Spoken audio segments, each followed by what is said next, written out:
Jangan lupa like, komen, dan subscribe channel YouTube TVRI Bengkulu. Dan jangan lupa nyalakan notifikasinya.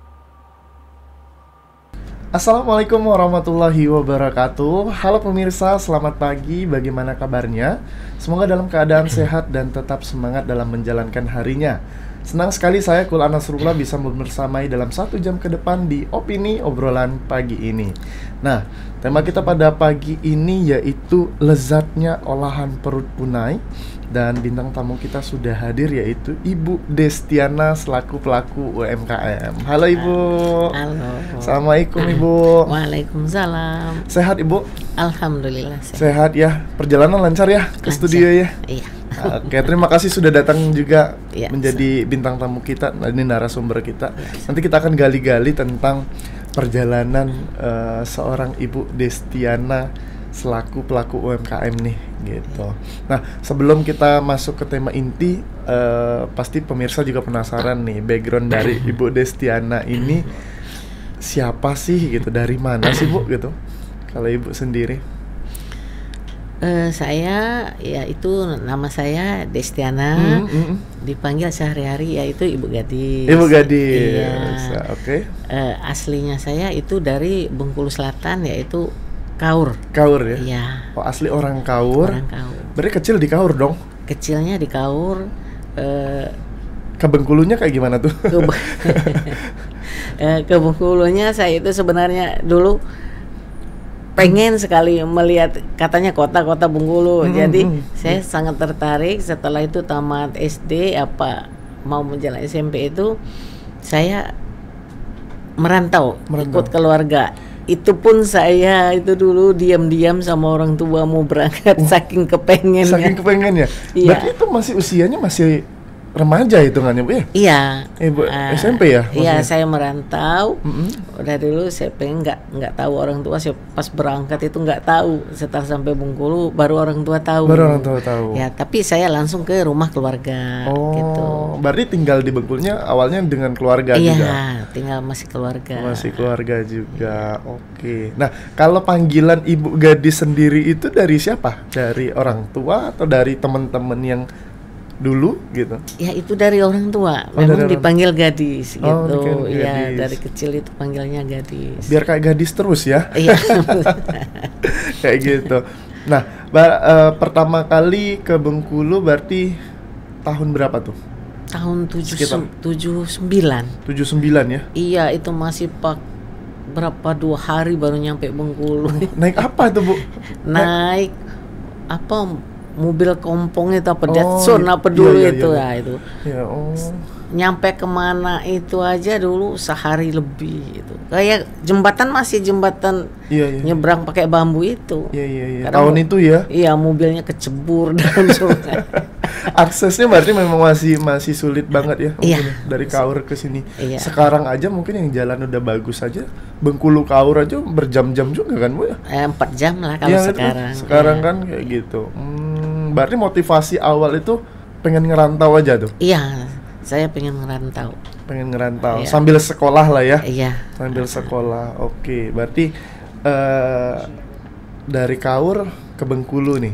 Nah, kalau ditanya awal mulanya jadi pelaku UMKM ini, apakah karena orang tua juga dulunya pedagang kah, atau pelaku usaha kah, atau seperti apa? Iya, dulu saya masih kecil orang tua saya itu memang pedagang sambil bertani. Jadi karena saya itu mungkin sudah ada jiwa dagangnya ya. Dari kecil ya? Dari kecil. Kalau SD tuh mau sekolah tuh saya bilang sama ibu saya mau bawa permen jualan di sekolah gitu. Jadi pas ada jam istirahat sebentar kan, saya gelar plastik kecil jualan. Pas saya masuk kemas ini ya. Jadi kayaknya jiwa dagang tuh udah dari kecil. Nah, iya. Berarti kalau orang tua juga berdagang ya dulu? Iya, berdagang. Sama kah dagangnya ini? Enggak. Iya. Apa?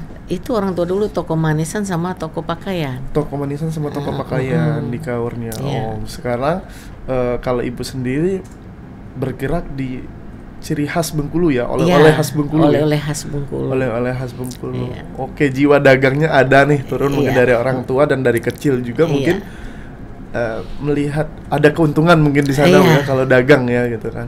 Nah, cerita awal menjadi pelaku UMKM di ciri khas oleh-oleh kayak gimana tuh? Tahun berapa dan gimana ceritanya gitu? Saya dulu melihat peluang di makanan khas Bengkulu.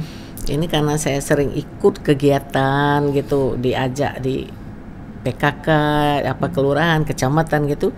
Saya sering ikut. Jadi dibina sama ibu-ibu PKK kota ya. Jadi saya coba kayaknya di jualan tentang makanan khas Bengkulu ini berjalannya cukup lancar. Nah, dan disenangi masyarakat kuenya gitu ya. Pertama kali berarti apa tuh produknya? Saya pertama kali produknya yaitu perut punai. Oh, perut punai.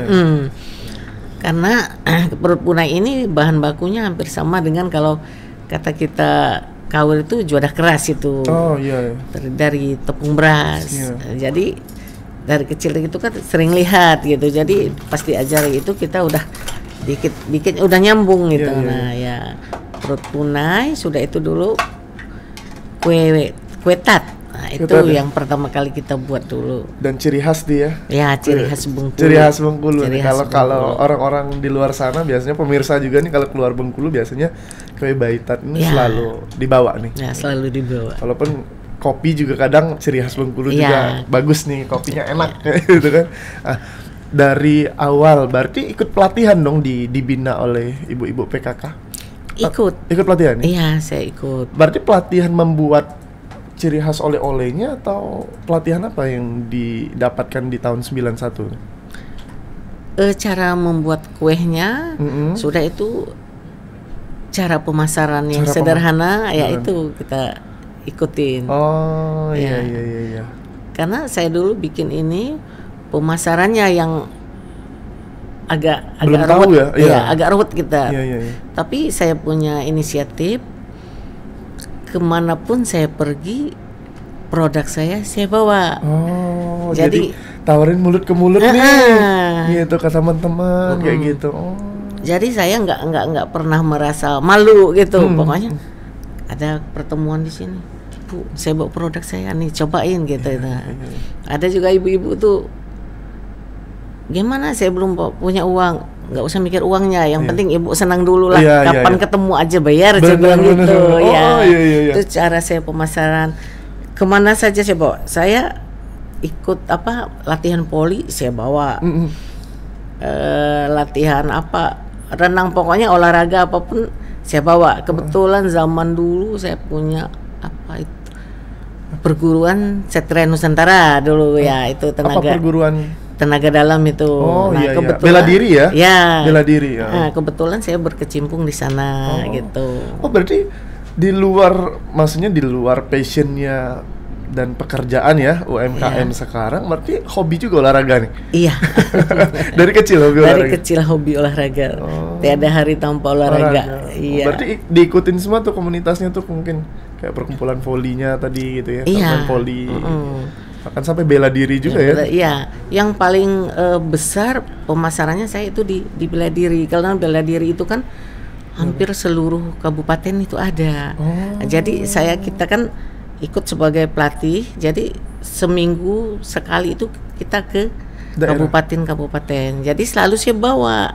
Jadi pas istirahat saya ngobrol sama anggota gitu. Jadi saya pasarkan. Tawarin gitu. Oh, gitu ya. Memang dari dulu memang jiwa dagang ini kayaknya memang bener nawarin ini ya, sebelum sekarang besarnya mungkin sudah beberapa toko juga kayak gitu kan. Iya.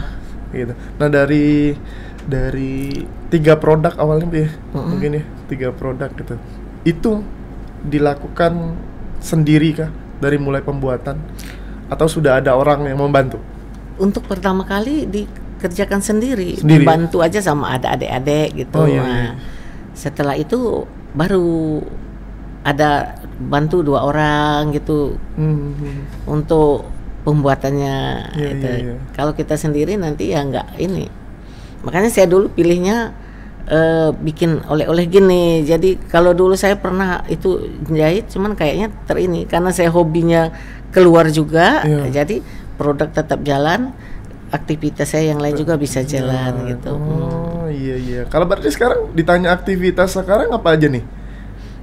Saya masih seperti yang dulu, cuman agak dikurangi, masih banyak fokusnya ke usaha. Ke usaha. Iya, ke usaha. Benar-benar pokoknya ya udah menjadi branding ya. Iya. Gitu ya. Branding oleh khas Bengkulu nih. Iya. Dari ibu gadis nih. Iya. Kayak gitu. Oke, berarti awal dibantu juga gitu kan. Kalau ditanya sekarang karyawan udah berapa banyak, Bu? Kalau semuanya 15 orang 15 sekarang, orang. iya. Itu berarti Ibu mengelola dari bahan baku mentah sampai jadi ya? Iya, sampai jadi. Dari mentah sampai pemasaran. Sampai pemasaran. Iya. Oke, baik, ditahan dulu Ibu ceritanya. Nanti kita bakal gali-gali tentang proses pembuatan dari perut punai juga, mulai dari awal sampai nanti dipasarkan juga. Oke, Gitu. iya. Untuk para pemirsa jangan kemana-mana, tetap di Opini Obrolan Pagi ini.